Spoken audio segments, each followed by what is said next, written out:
제가 이제 뒤에 있는 God이라는 단어 뒤에 영어로 God, 신을 나타내는 영어 단어를 사용하여 우리의 갇힘은 오직 하나님의 은혜로 예수님의 능력으로 해결될 수 있다라는 또 말씀으로 함께 은혜를 나누기를 원합니다. 여러분들과 함께 좀 확인하고 싶은 것이 있어서 여러분께 한 가지 여쭤보겠습니다. 하나님께서 지금도 살아계시고 여러분의 기도를 들으시고 여러분의 기도에 응답하셔서 여러분의 문제를 해결하시고 여러분의 질병을 고치시고 여러분의 삶을 열어주실 줄로 믿으십니까? 네. 2부보다 한 10배는 더 크게 아멘 하신 것 같아요. 여러분, 신앙생활이 뭘까요? 예배드리는 게 신앙생활일까요? 네, 맞습니다. 예배드리는 건 신앙생활에서 아주 중요한 은혜의 방편인 것은 사실입니다. 그러나 성경이 말씀하시는 신앙생활이란 어떤 것을 행함에 있어서 그 행함이 우리가 믿는 것이 우리가 삶에 되도록 행하는 것, 이걸 신앙생활이라고 합니다. 내가 믿는 것을 내 삶에서 믿음으로 행하지 않으면 그 삶에서는 어떤 나의 믿음으로 역사하시는 하나님의 능력이 일어나기가 쉽지 않다라는 겁니다. 다시 한번 여쭤보겠습니다. 하나님은 살아계시고 여러분의 기도에 응답하시고 그 응답하심을 통하여 여러분의 문제를 해결하시고 질병을 고치시고 하늘과 땅의 모든 은혜와 복을 여러분에게 주실 줄로 믿으십니까? 네.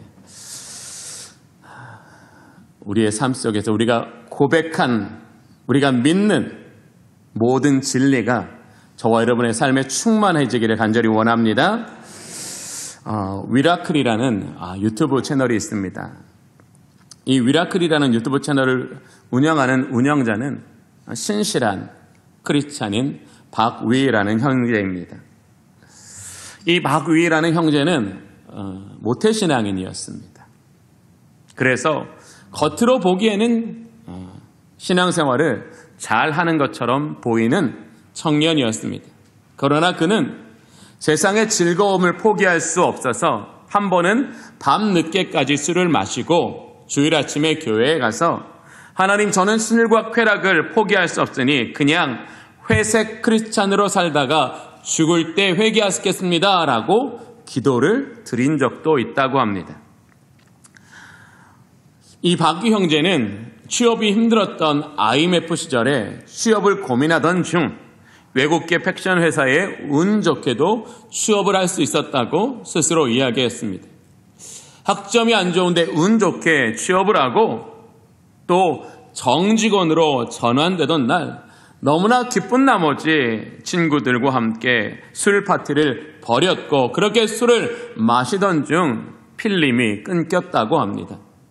그렇게 필름이 끊긴 그 후 눈을 떠보니 자신이 눈을 뜬 곳은 중환자실이었고 그가 할 수 있는 일이라고는 보고 듣고 말하는 것 외에는, 즉 목 아랫부분은 단 하나도 움직일 수 없는 전신마비 환자가 되었다고 합니다. 박유 형제는 정말로 자기가 할 수 있는 것이 아무것도 없게 되어 그는 지푸라기라도 잡는 심정으로 하나님의 말씀인 성경책을 읽기 시작했고 매일 저녁 기도를 드렸다라고 합니다. 그렇게 기도를 드리던 중 이 박위 형제에게 하나님은 다른 병실의 환자들을 생각하게 하셨고 또 자신과 같은 고통에 있는 그들을 위하여 눈물로 기도하게 하셨다고 하셨습니다. 박위 형제는 자신은 결코 남을 위해 기도할 만큼 마음이 넓거나 좋은 사람이 아니었다고 하면서 그날의 기도는 하나님께서 주시는 마음이었다라고 간증하기도 했습니다. 온 힘을 다해 재활에 매진한 박유 형제는 고통받는 사람들이 너무 많이 보였고 어느 날 하나님께서 강력하게 내가 가서 사랑하라고 말씀하시는 주님의 마음을 느꼈다라고 하였습니다. 자신이 여태껏 자기 가족, 친구, 자기의 주변 사람들만 사랑해야 될 대상이라고 생각했다고 합니다. 그런데 하나님께서 고통받는 사람들에게 직접 가서 사랑하라고 말씀하시는 똑똑한 주님의 음성을 들었다라고 그는 간증했습니다. 또 예수 그리스도의 십자가에 대해 언급하면서 서럽고 두렵고 하루를 버텨낼 수 없을 것처럼 죽을 것 같았을 때 갑자기 십자가가 떠올랐고 마음이 아프기 시작했다고 합니다. 십자가의 고통에 비하면 내가 지금 느끼고 있는 이 고통은 아무것도 아니며 내 것이라고 주장하고 있었던 내 삶 역시 내 것이 아니었다라는 것을 깨달았다고 했습니다. 죄인이지만 예수님께서 나를 위해 십자가에 못 박히심으로써 나의 죄의 대가를 지불하셨기 때문에 새 생명을 얻었다는 복음이 깨달아졌다고 했습니다. 그래서 엄청 울면서 기도했고 그렇게 알 수 없는 힘이 생기기 시작하고 점점점 재활을 통하여 이제는 이제 허리 위로도 움직일 수 있고 휠체어를 타고 다니면서 정말 하나님 나라 복음을 전하지 못하는 곳이 없게 되었다라고 이야기했습니다. 박유 형제는 자유해 보였지만 영적으로 죄에 갇힌 사람이었습니다. 죄에 갇혀서 그는 반복되는 정욕 속에서 그의 인생은 사망의 열매를 맺고 있었습니다. 박유 형제는 부귀의 사고로 신체적 장애에 갇히게 될 뻔하였으나 예수 그리스도로 말미암아 오히려 그는 신체적 갇힘뿐만 아니라 영적인 갇힘에서 벗어날 수 있는 은혜를 얻게 되었습니다. 이 박유 형제를 신앙적, 신체적 갇힘에서 벗어나게 한 것은 의학이 아니라 예수 그리스도이셨습니다. 오늘 본문에서도 갓힘으로 벗어난 사람이 나옵니다. 예수님께서 여리고에 가까이 가셨을 때에 거기에 한 시각장애인이 길가에서 구걸을 하고 있었습니다. 마침 자신 앞으로 지나가는 큰 무리의 소리가 들렸고 그는 지나가는 사람들에게 이것이 무슨 일이냐고 물었습니다. 무리는 그 시각장애인을 향하여 나사렛 예수님께서 지나가신다고 하였습니다. 이 시각장애인은 나사렛 예수께서 자신 앞을 지나가신다는 이야기를 듣자마자 다윗의 자손 예수여 나를 불쌍히 여기소서 있는 힘을 다해 우리 주님께 소리쳤습니다. 이 시각장애인의 소리치는 모습을 앞서가는 사람들은 만류하며 그를 꾸짖었습니다. 그러나 그는 더욱 크게 소리를 질러 다윗의 자손이여 나를 불쌍히 여기소서 예수님께 간곡히 요청하였습니다. 이 사람의 소리를 들으신 예수님은 멈추어서서 그를 가까이 데려오라고 명하셨습니다. 예수님은 그 사람을 향하여 무엇하여 주기를 원하느냐고 물으셨습니다. 그 사람은 예수님을 향해 주여 보기를 원하나이다. 자신을 평생 가두고 있었던 볼 수 없는 장애로부터 벗어나게 해달라고 주님께 간구했습니다.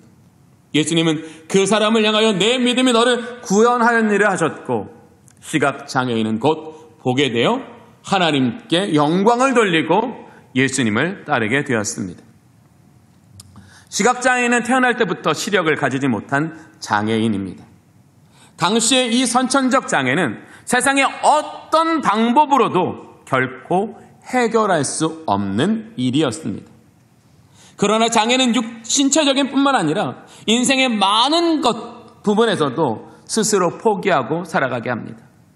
아무것도 볼 수 없는 사람이 무슨 일을 할 수 있겠어? 자신의 그 부정적인 생각에 갇혀서 자신에게 있는 다른 은사나 또 자신의 인생의 다른 기회에 대하여는 생각할 수 없는 그 생각을 막아놓고 살아가는 갇힘에 놓일 수 있습니다. 아무것도 할 수 없다는 생각에 본문에서와 같이 그는 구걸하는 인생으로 자신이 정한 테두리 밖으로는 나아가지 못하는 갇힌 인생으로 평생을 살고 있었습니다. 바로 그때 그 앞을 지나가시는 예수님께서 이 시각장애인의 외침을 들으시고 그를 그 시각장애로부터 완전히 고쳐 그를 가두고 있던 인생에서 그를 풀어 자유케 하여 주셨습니다. 예수님께서 이 시각장애인을 통하여 우리에게 주시는 메시지는 무엇입니까? 예수 그리스도는 한 사람을 가두고 있는 그것을 해결해 주시려고 우리 가운데 오신 분이라는 걸 보여주신 사건이에요. 하나님은 어떤 분이라고요? 우리를 가두고 있는 그 모든 테두리를 풀어 자유케 하시는 분이라. 또 하나님은 어떤 분이라고? 세상이 할 수 없는 일을 우리에게 행하여 우리로 하여금 창조주의 그 계획과 목적 안에서 예수를 따르며 그 은혜의 영광을 보며 살아가는 인생을 살게 하시는 분이라는 것을 우리에게 알게 하여 주신 것입니다. 사랑하는 성도 여러분, 바울은 로마서 7장 5절에 죄의 정욕이 우리 지체 중에 역사하여 우리로 사망을 위하여 열매를 맺게 하였더니 라고 말하고 있습니다. 사실 우리는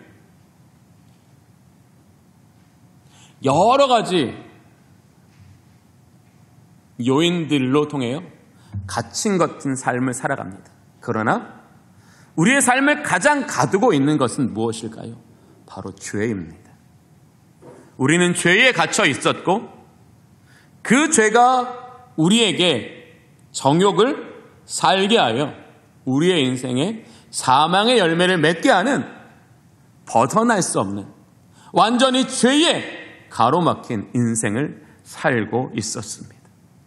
여러분, 오늘도 여전히 우리가 죄에 갇혀 있다면 저와 여러분의 인생은 사망의 열매밖에는 맺을 수 없습니다. 그러나 우리 주 예수 그리스도께서 우리를 위하여 십자가에 못 박혀 돌아가심으로써 우리의 죄와 사망의 문제를 해결하신 것은 바로 그것을 통하여 우리를 묶고 있던 모든 그 묶인 것을 풀어 자유케 하여 주심으로써 창조주의 형상을 따라 창조의 뜻 안에서 하늘과 땅의 모든 은혜와 복을 누리며 살아가게 하시는 그 약속의 삶을 우리에게 살게 하여 주셨다라는 것입니다. 우리가 죄에서 풀려났다면, 사망에서 자유로워졌다면 이제 우리를 그의 피로 자유하게 하신 그 하나님의 목적대로 살아가는 저와 여러분이 되시기를 원합니다. 그 목적대로 살아갈 때 하늘의 문이 열리고 저와 여러분에게 하늘의 복이 내려질 줄로 믿습니다. 자, 우리는 왜 믿으면서 왜 하나님 나 복 안 주세요라고 하지? 믿음 왜 주셨다라고요? 자, 금요일 날 잠깐 제 설교 중에 말씀드린 믿음 주신 게 뭐라고요? 믿음은 선택의 원리예요. 믿음이란 세상의 많은 것 중에서 내가 믿는 것을 선택하라고 주신 거예요. 믿음이 뭐라고요? 네가 믿는 것을 선택하라. 네 눈앞에 여러 가지 세상에 아름답고 진귀한 것들이 많아도 너는 내게 주신 믿음으로 선택하라. 그럼 내가 너를 책임질 거다. 내가 너에게 약속한 것을 줄 거다. 내가 너를 영화롭게 할 거다. 믿음은 뭐라고요? 우리의 삶의 선택의 원리여야 한다는 거예요. 우리의 감정을 넘어서 우리가 믿음으로 말미암아 우리의 삶에서 선택하는 순간 하나님은 우리에게 약속하신 복을 내려주신다는 거예요. 그것을 반복적으로 경험하는 그 하나님의 은혜의 연속 속에서 성도들에게 어떤 일이 일어나요? 영적 부흥이 일어나는 거예요. 삶의 변화가 일어나는 거예요.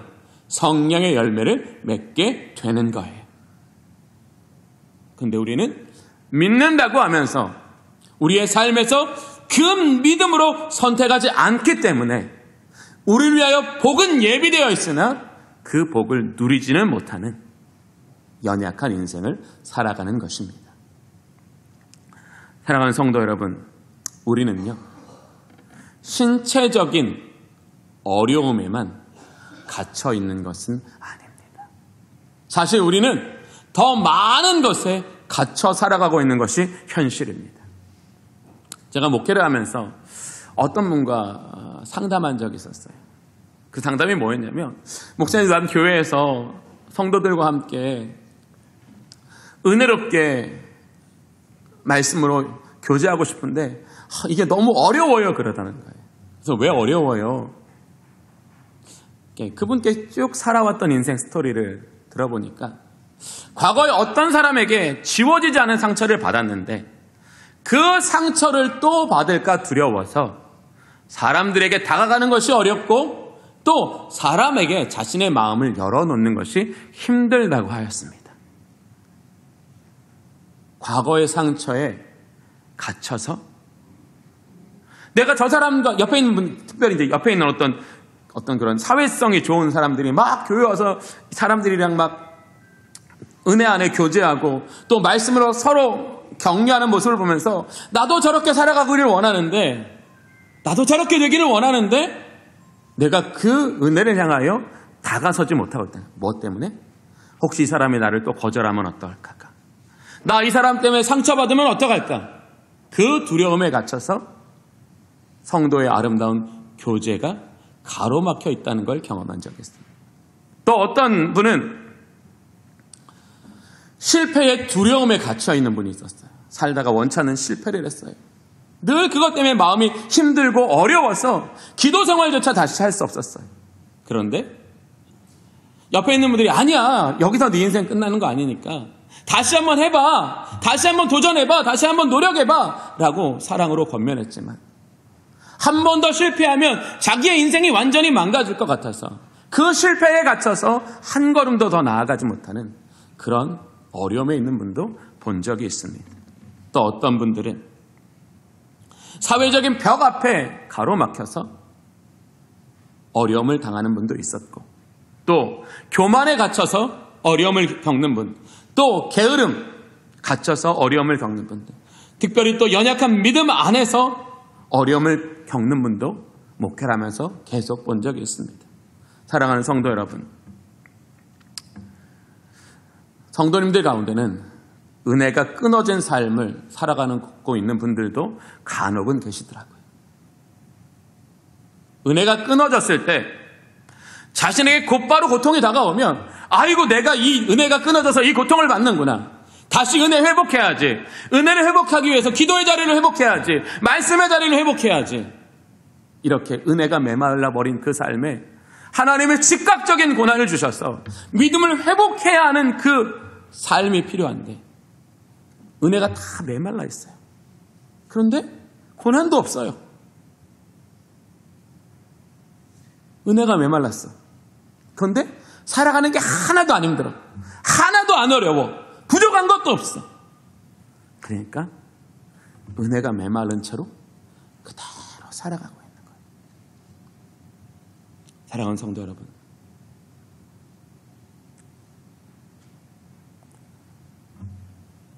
고난이 없는 게 아닙니다.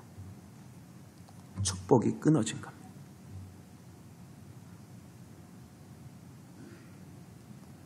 우리 안에 은혜가 강같이 흐른다고 생각해 보십시오. 여러분 중에 어떤 분은 이 예배 가운데 눈물을 흘리며 감격하면서 결단할 겁니다. 주님, 내가 여기 있사오니 나를 써 주시옵소서. 은혜가 강같이 흐르면 하나님, 내가 저 사람을 위해서 기도할 수 있게 도와주십시오. 내가 저 사람을 사랑하여 섬기게 해주십시오. 내가 하나님의 말씀에 순종하여 약속하신 복을 누릴 수 있는 기회가 점점 많아질 텐데 은혜가 중단되니까 예배도 형식적이가 되고 기도도 끊어지게 되고 믿음의 역사도 없는 삶을 살아.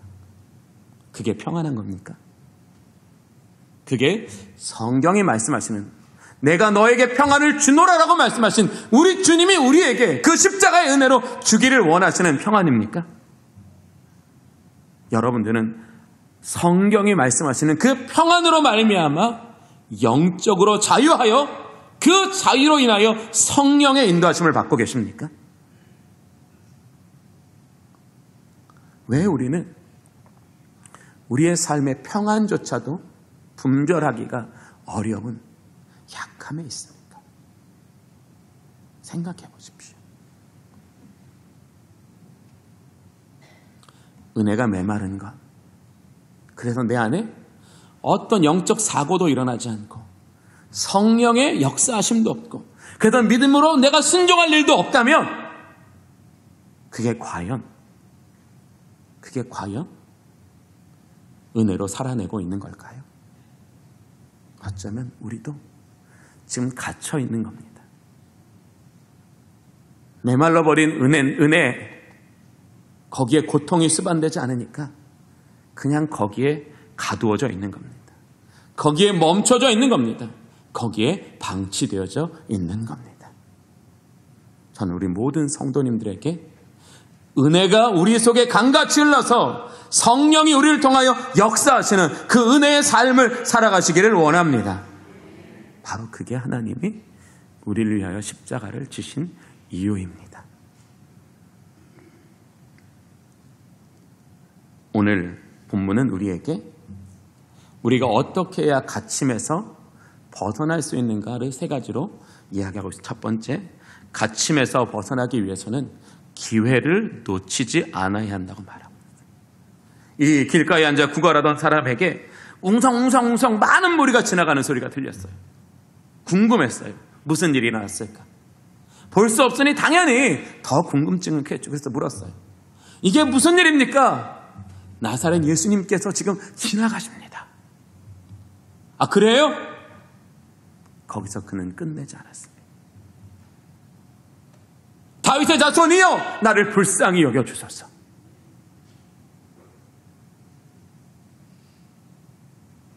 자신 앞에 있는 기회를 온 마음을 다하고 온 힘을 다하여 붙잡았습니다. 그가 한 건 뭐예요? 대단한 믿음이 있어서 고침받은 게 아니잖아요. 예수의 이름을 불렀기 때문이잖아요. 사랑하는 성도 여러분,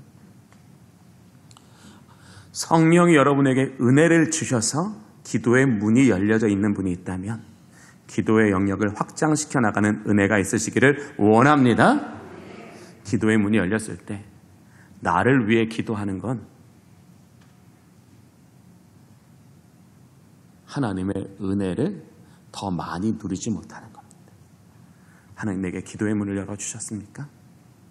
더 많이 중보할 수 있게 해달라고 기도하시는 저와 여러분이 되시기를 원합니다. 그래서 우리의 기도가 넓어지기를 원합니다. 그런데 기회는요, 꼭 좋게만 오는 것은 아니더라고요. 기회는 고난을 통해서도 오더라고요.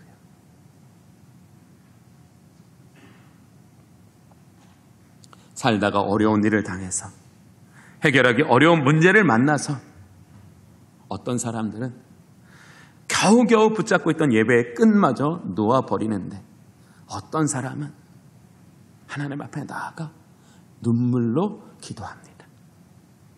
실패라는, 고난이라는 똑같은 일을 만났는데 어떤 사람은 믿음에서 떠나고 어떤 사람은 하늘의 문이 열려집니다. 저는 우리 주님의 모든 성도님들이 고난이 기회임을 믿고 하나님 앞으로 나아가는 은혜가 있으시기를 원합니다. 기독교 변증가인 C.S. 루이스는 고통, 고난은 하나님의 확성기라고 했습니다. 고통과 고난은 인간이 평안함 속에 놓치기 쉬운 하나님의 말씀을 더 분명히 듣게 하시는 강력한 도구라고 했습니다. 사랑하는 성도 여러분, 하나님 왜 우리에게 하나님의 소리를 크게 듣게 하여 주실까요? 예비된 것이 있기 때문에 그런 거예요. 예비된 것이. 어느 날 우리의 마음속에 내 속에서 상하여 하나님 앞에 무릎을 꿇고 눈물을 흘려 기도할 수밖에 없는 그 은혜가 내게 주어졌다면 그건 그냥 지나가는 일이 아니라 나를 위해 준비된 하나님의 은총이 내 삶에 이루어지기 위하여 하나님이 우리를 기도 속에서 만들어 가시는, 준비시켜 가시는 은혜임을 깨닫는 저와 여러분이 되기를 원합니다. 그런데 우리가 언제 더 열심히 기도해요? 좋을 때보다 고난받을 때 더 열심히 기도하거든요. 사랑하는 성도 여러분, 고난을 기회로 삼아 기도를 회복하고 믿음을 회복하게 될 때 우리는 그 고난이 하나님의 계획과 섭리였고 하나님으로부터 준비된 축복이 내 삶에 들어오는 통로임을 깨닫는 은혜가 있기를 원합니다. 바로 이러한 은혜가 반복돼야 우리는 믿음이 확장되는 것도 경험하게 되는 거예요.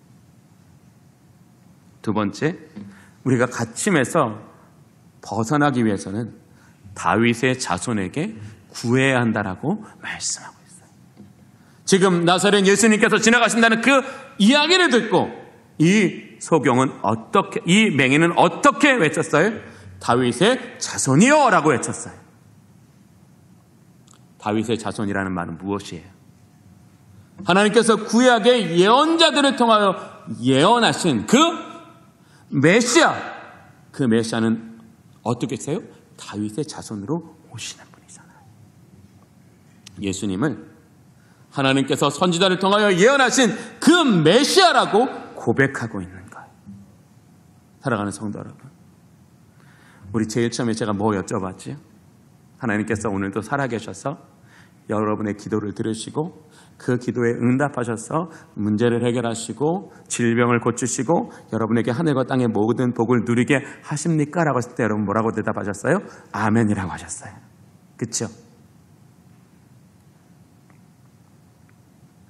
우리의 믿음은 어디서부터 출발한 거예요? 그분이 다윗의 자손이라는 데서부터 출발한 거예요. 그분이 우리에게 아무것도 해줄 수 있는 분이 아니라면 여러분 그렇게 크게 간절히 바라는 마음으로 아멘 하셨겠어요? 아멘 안 했겠지요. 그러나 우리가 아멘 했다는 건 뭐예요? 그분이 능히 그것을 이루시고 그것을 통하여 영광을 받으실 만한 분이라는 걸 믿기 때문에 우리는 하나님께 아멘 한 거잖아요. 사랑하는 성도 여러분, 다윗의 자손은 어떤 의미일까요? 성경은 크게 두 가지를 말해요. 완전한 구원자, 영원한 구원자. 우리가 다윗의 자손의 이름을 부르면 그 이름을 부르는 모든 자들에게 베푸시는 은혜와 능력은 이례적 사건이 아니라 연속적 사건이고 영원한 은혜인 줄로 믿으시기를 바랍니다. 바로 그거예요. 우리는 기도할 때 다윗의 자손으로 오시셔서 우리를 지금부터 영원까지 가장 위대한 능력과 지혜와 사랑으로 우리를 모든 것으로부터 완전히 자유하게 하사 그 자유로 하여금 하나님의 형상을 따라 하나님의 목적대로 살아가시는 그 은혜를 얻는 저와 여러분이 되기를 원합니다. 그 은혜를 우리 사랑합니다. 세 번째, 갇힘에서 벗어나기 위해서 우리는 부르짖어 기도해야 돼요. 이 시각장애인이 주님께 목이 터져라 외쳤을 거예요. 그때 사람들이 와서 소리치지 마라, 소리치지 마라. 너 같은 사람이 왜 예수님께 소리치느냐. 꾸짖고 저주했습니다. 그러나 이 시각장애는 어떻게 했어요? 더 크게 소리 질렀어요. 다윗의 자손이에요. 다윗의 자손이에요. 저는 우리 주님의 모든 성도님들이 기도의 능력을 회복하시기를 원합니다. 기도의 축복을 받으시기를 원합니다. 그래서 우리는 어떻게 돼요? 부르짖어 기도하실 수 있기를 원합니다. 하나님의 응답은요, 예비되어 있으나 기도할 때까지 보류되어 있는 경우가 있습니다. 어떻다고요? 응답은 예비되어 있는데 우리가 기도할 때까지 보류되어 있다라는 거예요. 좀 그렇죠. 꼭 필요할 때라면, 내가 기도할 수 없을 만큼 굉장히 낮아져 있을 때라면 그냥 하나님 주시지. 하나님 주시면 할렐루야 감사합니다. 다시 그 은혜를 기뻐하고 다시 믿음을 회복할 것 같은 그런 마음 드시죠. 그런데 하나님은 왜 예비해 놓으셔놓고 내가 원하는 타이밍에 안 주시고 내가 기도하면 주실까요? 내가 원할 때 주면 더 행복할 텐데 왜 하나님은 내가 기도할 때까지 기다릴까요? 여기서부터 우리는 해결해 나가야 돼요. 왜 우리를 사랑하셔서 준비해 놓으셨으면서 우리가 꼭 필요할 때 안 주시고 우리가 기도할 때까지 기다리시느냐? 하나님은 기도라는 통로를 확실하게 열어주시기 위해서라. 기도는 어떤 통로예요? 은혜의 통로고 축복의 통로입니다. 전 우리 주님의 모든 성도님들에게 기도가 은혜의 통로, 축복의 통로가 되는 하나님의 역사하심이 있기를 원합니다. 하나님은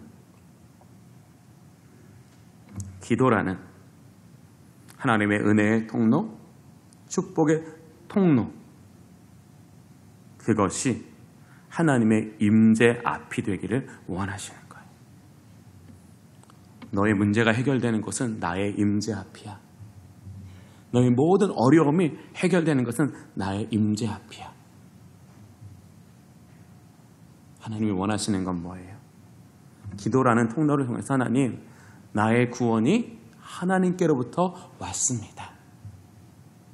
나의 도움이 하나님께로부터 왔습니다.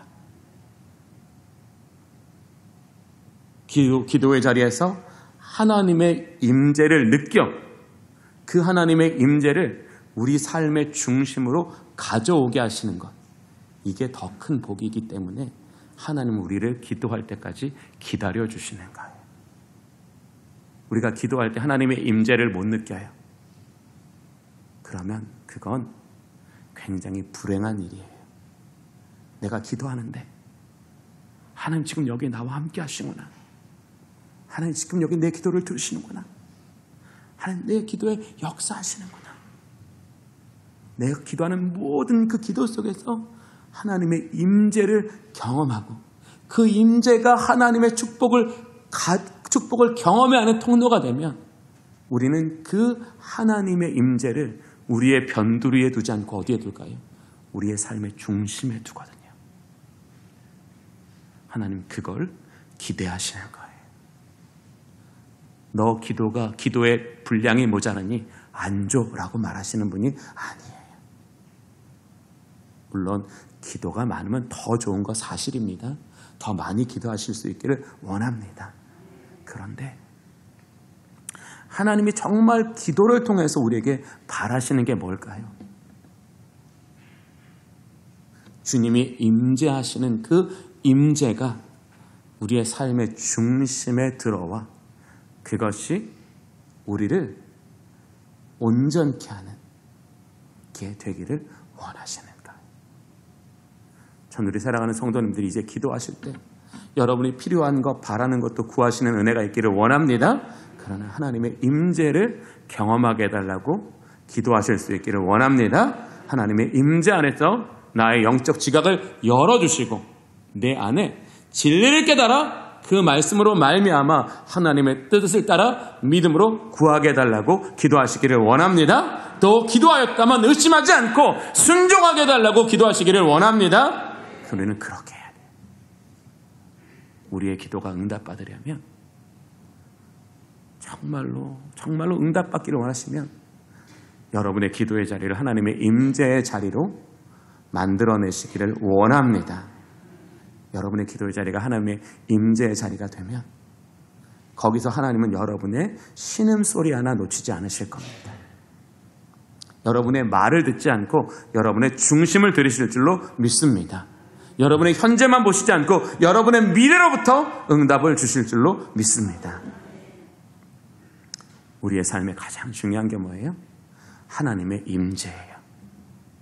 그 하나님의 임재를 우리는 어디서부터 가장 강력하게 경험해야 돼요? 기도의 자리에서 경험하게 되는 거예요.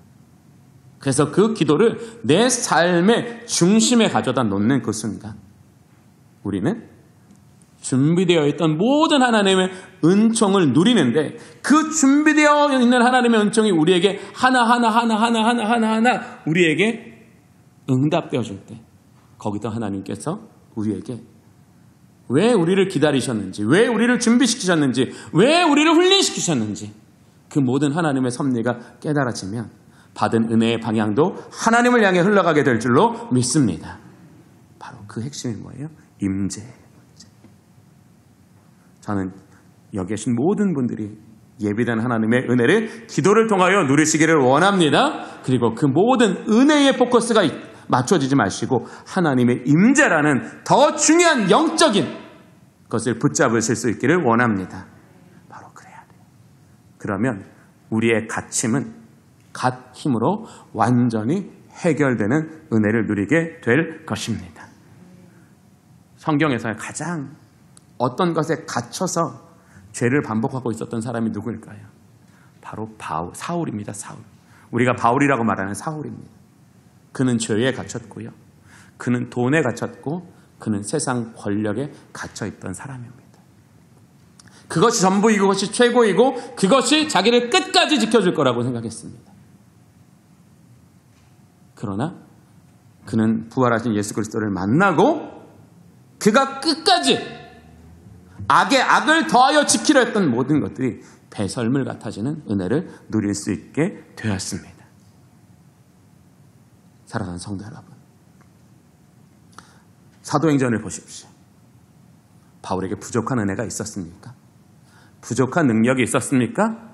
그는 사울일 때보다 더 많은 곳을 밟았고 더 많은 은혜를 누렸고 더 많이 주님의 은혜와 함께 살아갔습니다. 왜 우리를 갇힘에서 갓 힘으로 벗어나게 하실까요? 바로 우리가 갇혀있을 때는 누리지 못했던 것, 갇혀있을 때는 알지 못했던 것, 그거를 벗겨내심으로써 진짜 하나님이 나를 위하여 예비된, 나를 위하여 하나님께서 준비하신 그 모든 은혜를 누리게 하시기 위해서라는 거예요. 그 모든 은혜를 어떻게 누려요? 이 모든 것이 하나님께로부터 내게 왔다라는 그 은혜를 경험하는 사람들만 그렇게 되는 겁니다. 오늘 살아가는 모든 주님의 성도님들, 여러분의 갇힘이 무엇인가 이번 한 주간 생각해 보시기를 원합니다. 그리고 여러분의 모든 갇힘이 갓 힘으로 해결되는 한 주간 되시기를 원합니다. 기도하겠습니다. 자비로우신 주님, 하나님, 우리를 가두고 있는 것은 무엇입니까? 그 갇혀진 삶 속에서 하나님, 우리는 하나님 메마르고 무기력한 삶을 반복하고 있음을 발견하게 하여 주시옵소서. 하나님의 은혜는 바다보다 넓고 하늘보다 높다고 말하면서 왜 우리는 바다보다 넓고 하늘보다 높은 하나님의 그 은혜를 누리지 못하고 있을까요? 바로 우리를 가두어 두고 있는 것. 그래서 우리가 우리 주님과 함께 일하고 다니지 않음을 깨닫게 하여 주시옵소서. 하나님, 우리 모든 주님의 성도들의 갇힘이 풀어지기를 원합니다. 갓 힘으로 우리 주님께서 주는 새로운 삶을 얻기를 원합니다. 그 모든 은혜를 한 주간 우리에게 베풀어 주시옵소서. 예수님의 이름으로 기도하옵나이다. 아멘.